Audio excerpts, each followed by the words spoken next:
Una de las principales fuentes documentales para la historia moderna y contemporánea de España es el Catastro de Ensenada. La recopilación de la enorme cantidad de datos que integran esa gigantesca estadística de las poblaciones de la Corona de Castilla a mediados del siglo XVIII está plagada de episodios interesantes. El objetivo de esa gran recogida de información era engrosar las arcas del reino. La fiscalidad en España en el antiguo régimen era complejísima, era complicadísima. Había una maraña de impuestos y de tributos que entorpecían enormemente el hacer del Estado. Y lo que pretendía Ensenada era, como reza el nombre del Real Decreto, era el establecimiento de una única contribución. Es decir, abolir las rentas provinciales dentro de las rentas provinciales, pues alcabalas, sisas, millones. Había una pluralidad de impuestos que no podían prácticamente sufragar las rentas que tenía el Estado, los gastos que tenía el Estado. El clero y la nobleza no contribuían con impuestos directos. Y lo que pretendió el Marqués de la Ensenada fue precisamente eso, que arrasar con esos tipos de privilegios fiscales para que contribuyera tanto el último jornalero del último concejo asturiano, así como el obispo Oviedo o el marqués de Santa Cruz, para poner un ejemplo.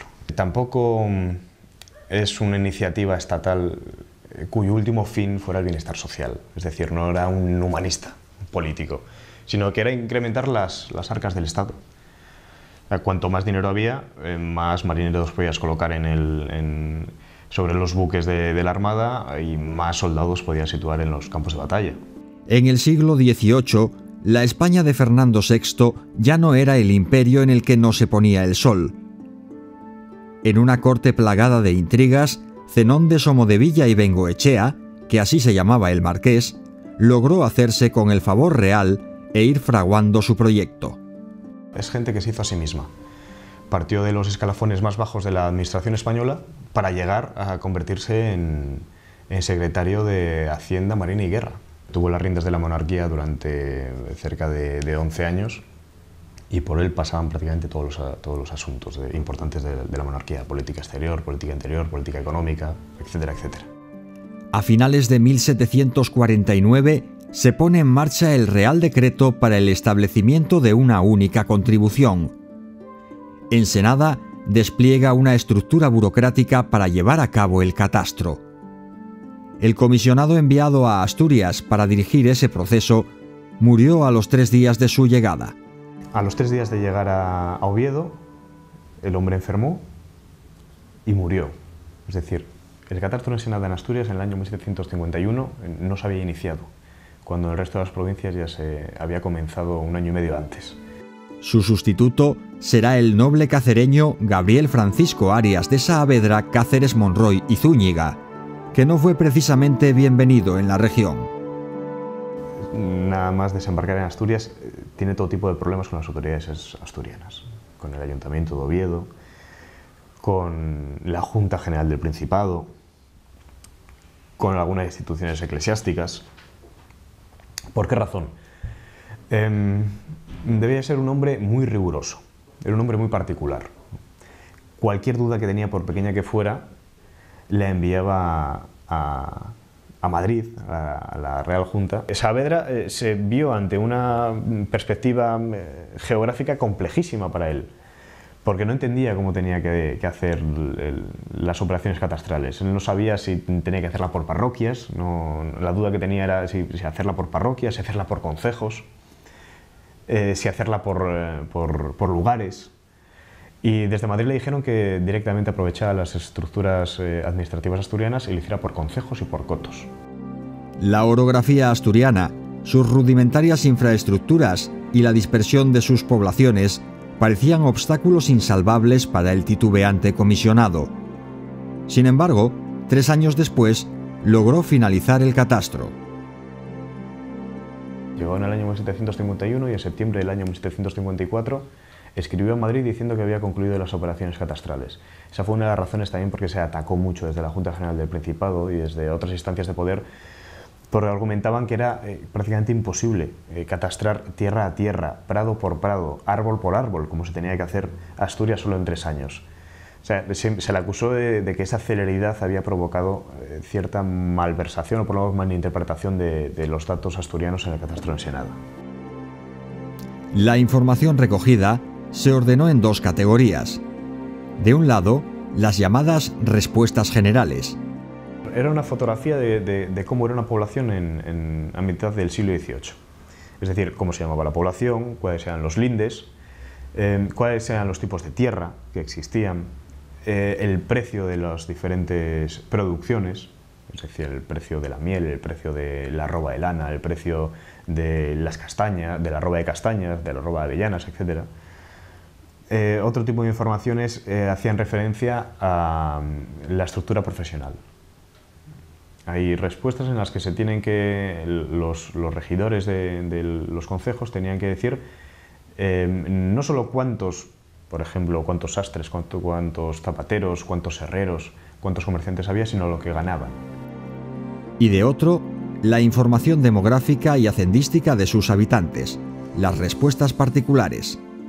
Yo tengo una casa en la calle de la Rúa que se compone de cuarto alto, cuarto bajo, cocina, dormitorio, que tiene de frente, se medía en varas en aquella época, de frente y de fondo, que tenía que dar las medidas, y además que se puede hacer una reconstrucción virtual de la Oviedo del siglo XVIII, o de la Valladolid del siglo XVIII, o de Benavente, en mi caso, que es mi pueblo del siglo XVIII, se puede hacer una reconstrucción virtual de quién poseía cada una de las casas de la ciudad, porque vienen los costeros, los costados que se denominan en algunos documentos. Es decir, mi casa linda por la derecha con la casa de menganito de tal y por la izquierda con la casa de menganito de cual.